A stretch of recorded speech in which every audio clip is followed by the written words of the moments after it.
உங்கள் தந்திவன் தொலைக்காட்சியில் பிரம்மாண்டமான காட்சி அமைப்புகளுடன் சாணக்கிய தந்திரம் தினமும் இரவு 8 மணிக்கு. பத்திரிகையாளர் திரு கார்த்திகேயன் இணைந்திருக்கிறார். கார்த்திகேயன், விஜய் கட்சியினுடைய மாநாடு இந்த மாதம் நடக்குமா அப்படின்றப்போ நடக்காது என்பதாக எல்லாருமே சொன்னாங்க. ஒரு மாதம் தள்ளி போயிருக்கிறது. இந்த மாநாட்டினுடைய எதிர்பார்ப்பு என்ன? இந்த எதிர்பார்ப்பை பூர்த்தி செய்யுமா இந்த மாநாடு? மிக குறுகிய காலமே இருக்கக்கூடிய ஒரு சூழலில் கொஞ்சம் தாமதமாக அந்த காவல்துறையினுடைய அனுமதி எல்லாம் கிடைக்கப்பட்டதனால் அந்த நடைமுறை சிக்கல்கள் இருப்பதனால அந்த காலம் தள்ளி வைக்கப்பட்டிருப்பதாக நாம் கருதி கொள்ளலாம். அதை தாண்டி இன்னொரு முக்கியமான விஷயம், இது நடைபெறக்கூடிய சூழல் என்பது திரு உதயநிதி ஸ்டாலின் அவர்கள் துணை முதல்வர் ஆக்கப்படுவார், திமுகவில் அடுத்த கட்டத்திற்கு தலைமை மாற்றத்திற்கான ஒரு வழிவகை செய்யப்படும் அப்படின்ற ஒரு சூழலில் தான் இந்த மாநாடு நடக்கவிருக்கிறது. சோ இப்போது இருக்கக்கூடிய நமக்கு அரசியல் வட்டாரத்தில் இருக்கக்கூடிய கணிப்புகள் எல்லாம் ஒரு சில நாட்களில் ஏதோ ஒரு சில நாட்களில் உதயநிதி ஸ்டாலின் துணை முதல்வராக ஆக்கப்படுவார். அதன் மூலம் அடுத்த தலைமைக்கான வழிவிடும் அந்த முன்னறிவிப்பை நாம் பார்க்க கூடும் அப்படின்ற ஒரு எதிர்பார்ப்பெல்லாம் இருக்கிறது. அப்ப இந்த சூழல்ல விஜய் ஒரு பெரிய மாநாடு அவர்கள் அந்த கட்சி அறிவித்தது முதல் மாநாடு கொள்கை விளக்கத்தை அங்கேதான் வெளியிட போகிறார். இன்ஃபேக்ட் இன்னைக்கு அவர் கொடுக்கக்கூடிய அறிவிப்புல கூட அக்டோபர் 27 மாநாடு நடப்பது என்பதில் கூட அவர் அதிகமாக வலியுறுத்தியது நம் கொள்கை தலைவர்கள் வழிகாட்டிகள் கொள்கை என்ன என்பதை நம் பிரகடனப்படுத்தக்கூடிய மாநாடு, அது ஒரு திருவிழா என்பதைத்தான் அவர் அழுத்தம் திருத்தமாக கூறி வருகிறார்.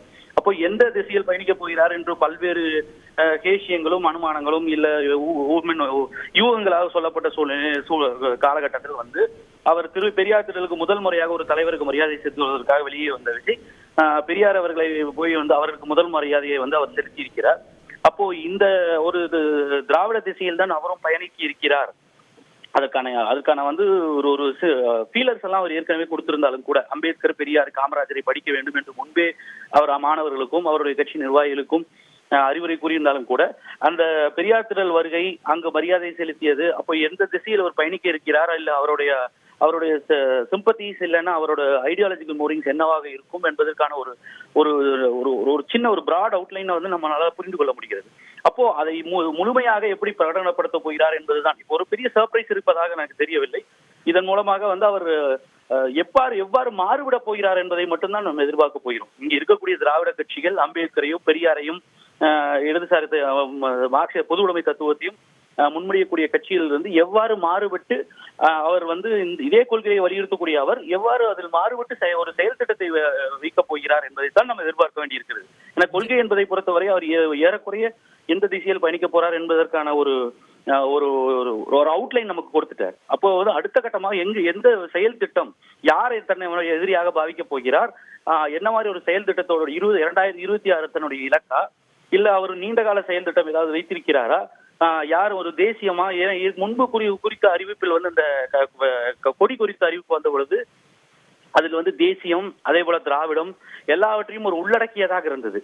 அப்போ இவருக்கு ஆதரவாக பாஜக எல்லாம் இவருக்கு அனுமதி கொடுப்பதில் திமுக சிக்கலை ஏற்படுத்துகிறது என்ற சூழலில் இவர் பெரியார் திடலுக்கு வருகை செய்து பெரியாருக்கு முதல் மரியாதை செலுத்தியதன் மூலமாக இவர் திராவிட திசையில் பணிக்கிறார் என்று இப்ப அதே பாஜக இவருக்கு ஆதரவாக பேசிய ஆதரவு நல்கிய பாஜக, திமுக எதிராக விமர்சனம் செய்த பாஜக இது விஜயை எதிர்த்து விமர்சனம் செய்த விமர்சனத்தை பூர்த்தி இருக்கிறது.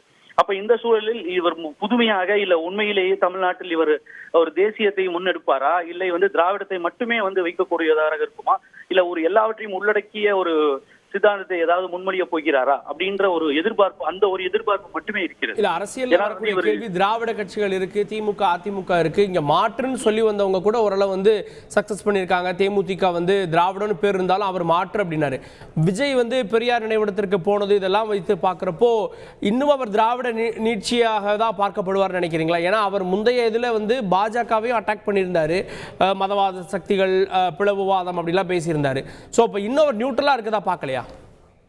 இல்ல அவர் மதவாத சக்திகள் எதிர்ப்புன்றது அது விஜயனுடைய அந்த கொடி வெளியீட்டு அறிவிப்பிலேயே ஒரு விஷயம் தெல்ல தெளிவாக தெரிகிறது. அவர் எல்லாவற்றையும் உள்ளடக்கிய அவர் எல்லா கட்சிகளும் என்னென்ன தத்துவங்கள் எல்லாம் முன்மொழியுதோ, இல்ல என்ன கொள்கைகளை முன்மொழிகிறாங்களோ அதுல இருக்கக்கூடிய எல்லா அம்சத்தையும் இவர் எடுத்துக்கொண்டார். தேசியம்ன்றதையும் அவர் ஏற்றுக்கொண்டார். நாட்டின் நலன் தேசியம் அப்படின்ற விஷயத்தையும் முன்னெடுத்து அதே சமயம் மதசார்பின்மை அதையும் வலியுறுத்துகிறது. பொது உடைமையை பேசுறாங்கன்னா அப்ப எளிய மக்களினுடைய முன்னேற்றம் அதையும் வலியுறுத்துறாரு. திராவிடன் வரும்போது தன்னுடைய இனம் சார்ந்து, ஆனா ஒரே ஒரு விஷயம் தமிழ் தேசியம் என்ற ஒரு விஷயத்தில் மட்டும் அவர் இதுவரை அழுத்தம் திருத்தமாக எதுவும் சொல்லவில்லை. அதில் அந்த திசையில் அவர் பயணிப்பதாக தெரியவும் இல்லை. ஏன்னா வந்து அவர் பெரியாரை முன்மொழிவதனால வந்து நிச்சயமாக இங்க இருக்கக்கூடிய தமிழ் தேசியவாதிகள் என்பவர்கள் வந்து பொதுவாகவே வந்து திராவிடத்திற்கு மீது ஒரு விமர்சன பார்வை உள்ளவராகத்தான் இங்க இருக்கக்கூடிய முக்கியமான சில தமிழ் தேசியவாதிகள். கடந்த அறிக்கையில மொழிப்போர் தியாகிகளை நினைவு கூறுவோம் அப்படின்றது, சுதந்திர போராட்ட வீரர்களை நினைவு கூறுவோம் அப்படின்றது இது தமிழ் தேசியத்தினுடைய அடையாளமாக தானே அவரும் அப்ப அன்றைய தினம் பேசப்பட்டார். நிச்சயமாக தமிழ் தேசியம்ன்றது இருக்கு. ஆனா இங்க இருக்கக்கூடிய தமிழ் தேசியம் கிடையாது. இங்க இருக்கக்கூடிய தமிழ் தேசியம் என்பது திராவிடத்தை விமர்சிக்கக்கூடிய தமிழ் தேசியமாக தான் இருக்கு. திரு சீமான் அவர்களோ இல்ல மணியரசன் அவர்களோ இவர்கள் எல்லோரும் முன்னிறுத்தக்கூடிய தமிழ் தேசியம் என்பது திராவிட வெறுப்பை தாண்டி வந்து பெரிய அளவிற்கு ஒண்ணும் இல்லை. ஆனா அந்த பாதையிலிருந்து இவர் விலகி இருக்கிறார். அதனாலதான் சொன்ன, ஏற்கனவே வந்து இவர் தேசியமும் பேசுகிறார், அதே சார்பில் மதசார்பின்மையும் பேசுகிறார், தமிழ் அடையாளம் அதே போல வந்து திராவிடமும் அவர் வந்து முன்மொழிகிறார். பெரியாரை ஏற்றுக்கொள்ளும் பொழுது அவர் திராவிடத்தை முன்மொழிகிறார். ஒரு இன பார்வை, இன ரீதியான ஒரு பார்வையும் அவருக்கு இருக்கிறது என்று நம்மளால் புரிந்து கொள்ள முடிகிறது. ஆனால் வந்து திராவிடத்தோடு சேர்ந்துதான் பயணிக்க வேண்டும் என்பது அதற்கு அடிப்படை காரணம். இன்னொன்று வந்து தமிழ்நாட்டில் இருக்கக்கூடிய அரசியல் சூழல், மக்களுடைய எண்ண ஓட்டம், பொது ஜனத்தினுடைய எண்ண ஓட்டம் என்னவாக இருக்கிறது? பாஜக இல்ல முன்னிறுத்தக்கூடிய தேசியவாதம் இல்ல அவர்கள் முன்னிறுத்தக்கூடிய மதவாத அரசியலுக்கு எதிரான ஒரு கண்ணோட்டம் இருக்கிறது. அதனாலதான் வந்து அவர் மத சார்பினை வந்து தீவிரமா வலியுறுத்தி அந்த கொடி வெளியீட்டிலேயே அந்த அறிக்கை வெளியிட்டிருந்தார். அதே சமயம் வந்து இங்க இருக்கக்கூடிய மக்களுக்கு பெரியார் மீது ஒரு காதல் இருக்கிறது, பெரியார் மீது அந்த ஈர்ப்பு இருக்கு இல்லையா, அந்த பற்றை வந்து அவர் சரியாக அடையாளம் கண்டு கொண்டிருக்கிறார். அதனாலதான் பெரியாரை முதல் மரியாதை பெரியாருக்கு இருக்க வேண்டும் என்று அவர் விசிட் பண்ணதில் கூட வந்து அப்ப மக்கள் ஓட்டம் என்னவாக இருக்குது, அதற்கேற்றவாறு தன்னை வந்து தகவமைத்துக் கொண்டு தன்னுடைய கட்சியினுடைய கொள்கையும் வடிவைக்க வேண்டும் என்ற சிந்தனையில் தான் அவர் இந்த திசையில் பயணிக்கிறார். அப்போ அவர் பெரும்பாலும் வந்து எனக்கு தெரிந்த ஒரு திராவிடம் சார்ந்த ஒரு பார்வையிலே தான் இருக்கிறார்.